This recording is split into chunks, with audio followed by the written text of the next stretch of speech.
2026, on est dans les stands de l'ODJ Média et j'ai l'honneur de recevoir Madame Amel Bensouda qui est la fondatrice de Inaya qui est une société de conciergerie médicale. Madame Bensouda, merci beaucoup d'avoir accepté de discuter avec moi aujourd'hui. Merci à vous. Alors pour commencer, j'aimerais déjà que vous nous présentiez un petit peu brièvement le concept, l'idée, d'où c'est venu, d'où vous tenez cette motivation parce que c'est quand même un domaine qui est assez compliqué, qui demande beaucoup de solidité d'âme. Vous travaillez avec des cas qui font un peu mal au cœur.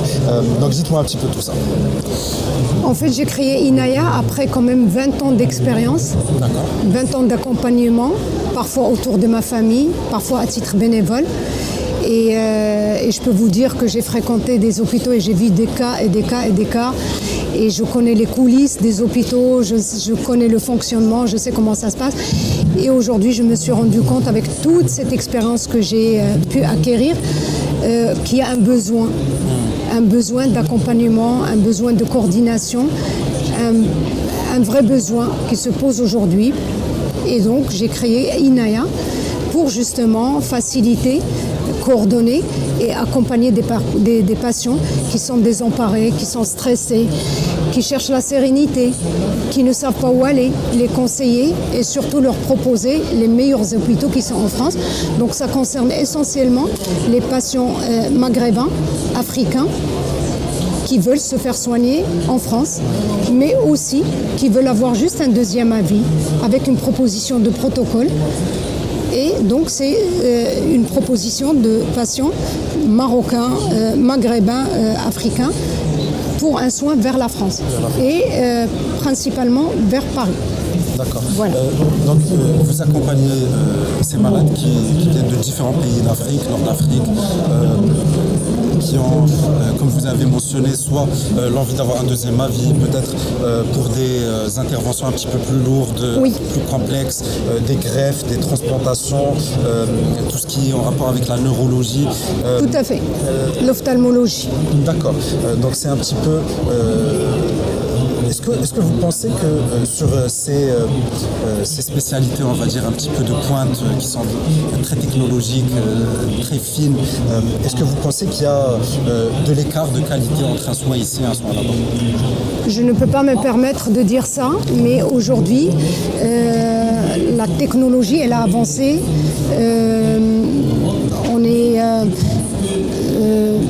Il y a des patients qui veulent quand même.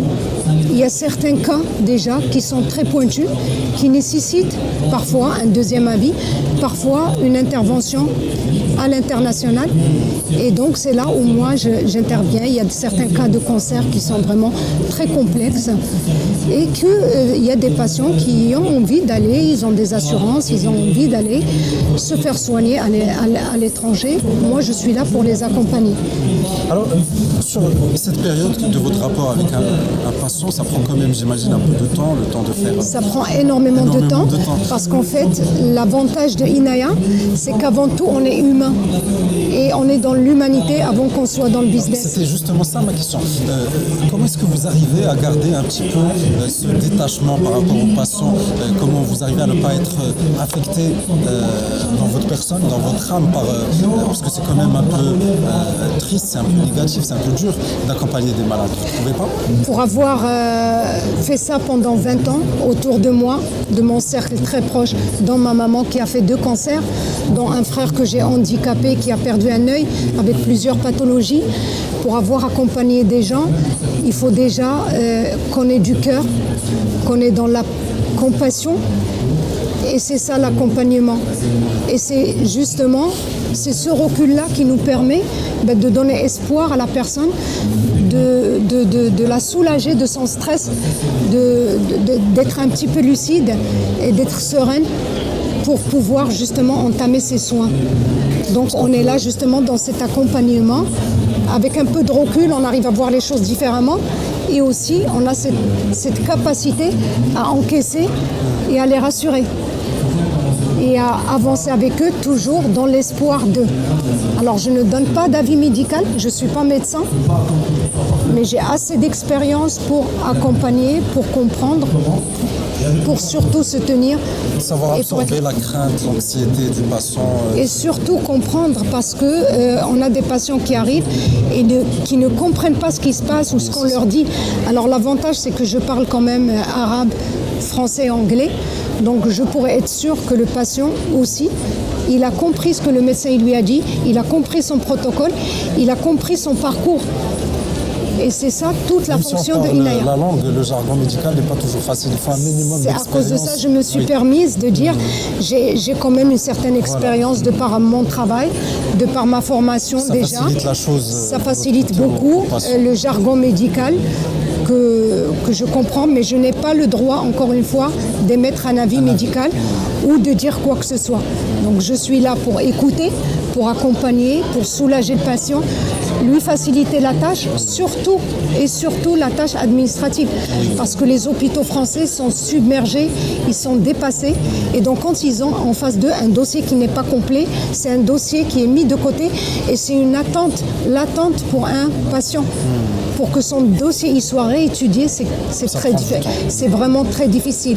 Et donc mon rôle, moi, c'est mes partenariats avec ces hôpitaux, avec des cliniques, avec mon réseau dans le secteur médical qui me permet de rentrer en contact avec un dossier que moi déjà j'aurais déjà fait des vérifier, être sûr qu'il est complet, investiguer, voir dans quel service, dans quel hôpital je vais pouvoir intervenir et envoyer le dossier prêt complet pour gagner justement du temps. Parce que le patient, pour lui, le temps est plus que précieux. Déjà que le temps, il est précieux, mais pour un malade, un jour, une semaine, elle est vraiment très très précieuse et beaucoup de choses pour se jouer sur une semaine, sur 10 jours. En effet. Alors, j'aimerais bien quand je suis un petit peu sur une note plus joyeuse, je reviens à l'intitulé de votre entité qui est Inaya, l'entité de conciergerie médicale justement. Et vous m'avez raconté l'histoire de l'appellation qui est une histoire assez authentique, assez insolite. Si vous pouvez la partager avec mes spectateurs. Inaya, ça veut dire Inaya en arabe, qui veut dire l'art de prendre soin de soi et des autres. Donc c'est l'Inaya. L'Inaya dans tout, dans le protocole et tout. Quand on dit Inaya, c'est un abl wahed, tu t'occupes de lui, tu prends soin de lui. Et c'est tombé par hasard. Par hasard, parce que j'ai cherché énormément de noms et j'arrivais pas à... ça me parlait pas en fait.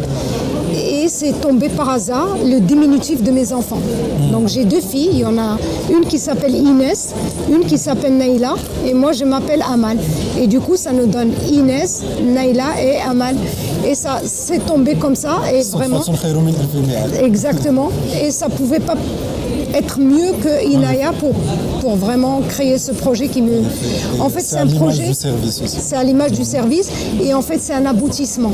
Ce que je suis en train de créer aujourd'hui, c'est un aboutissement de 20 ans de fréquentation d'hôpitaux, de temps à l'intérieur de l'hôpital pour des cas très très difficiles.